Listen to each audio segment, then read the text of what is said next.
YouTube? Hope everybody doing good. Sunday. Y'all ready to get back to work? Me neither. But it's a hot day. It's a hot day. It's a nice day. And it's a perfect day for me to go ahead and give you guys an update on the aquarium that some of you know I have. And if you don't know, the aquarium that you guys are going to see for the first time. The aquarium that I'm standing in front of is a 75-gallon saltwater aquarium. A lot of DIY things was done here. Let's take a look at it. All right, so I built the canopy top. That's pretty custom. Got the lid, stays up. See inside, TSC right there, had to brand it. So the aquarium, let's take a look at the aquarium first. Take a look at the stocking. So taking a look at the stocking, we have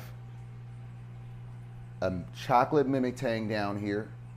This fish is probably about 5 inches. I will be removing this fish when it gets too big for this aquarium. We have a fox-faced rabbitfish, one spot fox-faced rabbitfish. Again, about 5 inches. Another fish that unfortunately will have to leave this aquarium when they get bigger. We have the rabbitfish right here, orange spot rabbitfish, beautiful fish.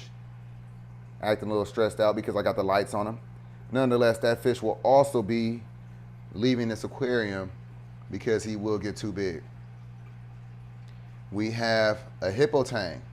A bunch of y'all know this hippo tang as dory. Now dory gets huge. They also are slow growers, but eventually dory will not be able to be in the 75-gallon aquarium.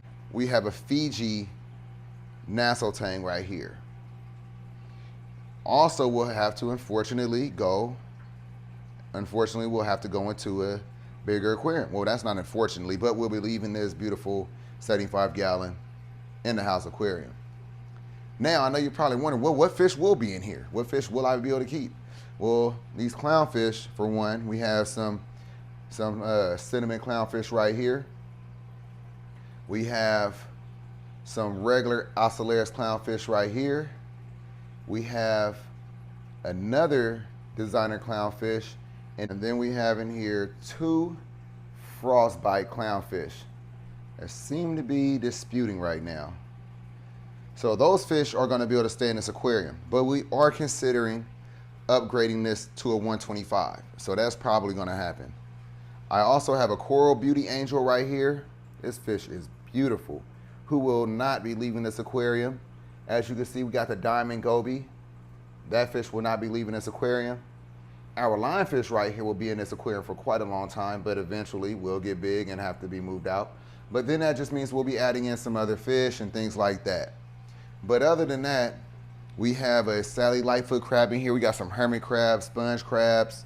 I also have in here, I have a fire fish in here somewhere, but check out the hermit crab right there. That's a big hermit crab right there. But nonetheless, let's go ahead and take a look back. Let's just admire this aquarium for a second. So I know a bunch of you probably don't like having your equipment showing in the aquarium. I actually don't mind it because when I see this sponge is packed full of debris, that means I can just pull it out. It becomes part of the aquarium. It's okay. Multiple different ways of having your tank. If you don't like any kind of equipment in the aquarium, I understand that. I just happen to be one of the people that don't care about that. I'm really just a fish keeper. I care about having healthy, happy fish. That's what I care about. But so let's take a look at the equipment. We are running a Viper Spectra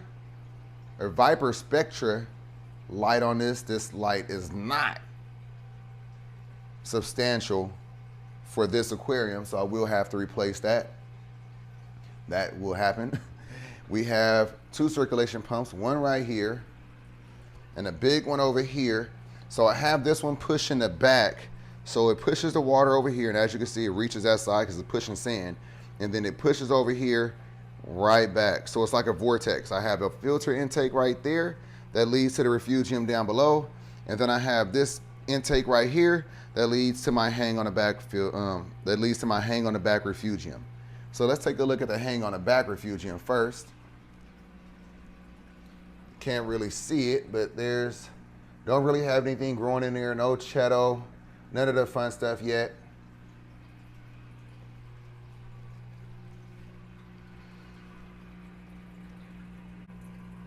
We got a skimmer cup right there. And that thing is for the Clone 100. And it works really well to help keep this aquarium clean. So down below, we got a lot of fun stuff down here. Let's take a step back. All of this is DIY. This thing is packed full of sumps. So we have this sump right here. The water comes down into this compartment right here. It has all beneficial bacteria, all media blocks in there. It goes under and comes up through the sponges. And then we have a bunch of holes on top, so then the water is forced through those holes. It come down. All of that media right there, and then it comes back out to this side and get pumped, not only into the tank, but then it also get pumped to this other refugium right here. So this is a secondary refugium that I made. A lot more rock in there, a lot more fun stuff in there. Still don't have anything really growing in there, but you see what it is. So we have a total of 2 refugiums, 1 sump, and 1 skimmer on this aquarium. It might seem like a little overkill, but I think it's actually perfect for this aquarium. Eventually, when I get this 125 into place, we're really gonna do a nice DIY sump down there. Something sweet. Stay tuned for that. But yeah, so that's what's going on. I just wanted to give you guys an update, and I wanted to show some of you, if you haven't seen this tank already, I wanted to expose you to our 75-gallon saltwater Fowlr tank that we have in the house. Now, we do intend on putting coral in here eventually, but we have some fish in here that's a bit nippy. So we'll hold off on the corals in this aquarium for now. We'll probably start the coral cultivating in a whole different aquarium in the fish room. But all right, y'all, so I hope that you enjoyed this video. I hope that you learned something. I hope that you're inspired by something. I hope that you're entertained by something. If you were, do me a favor. Hit the subscribe button. Hit that notification bell. If y'all have any questions on how I set up this aquarium, set up the filtration, anything like that, please don't hesitate to get in the comment section, ask those questions. I'll make sure I get to them. Might take me some time, but I'll get to them. Other than that, I still got a long day ahead. I got another fish coming, saltwater fish coming. Can y'all guess? Some of y'all might know. Some of y'all might know. We've had it before. Nonetheless, you're gonna have to stay tuned for the next video. If y'all like the video, like the video. I'm gonna catch you in the next one. Peace.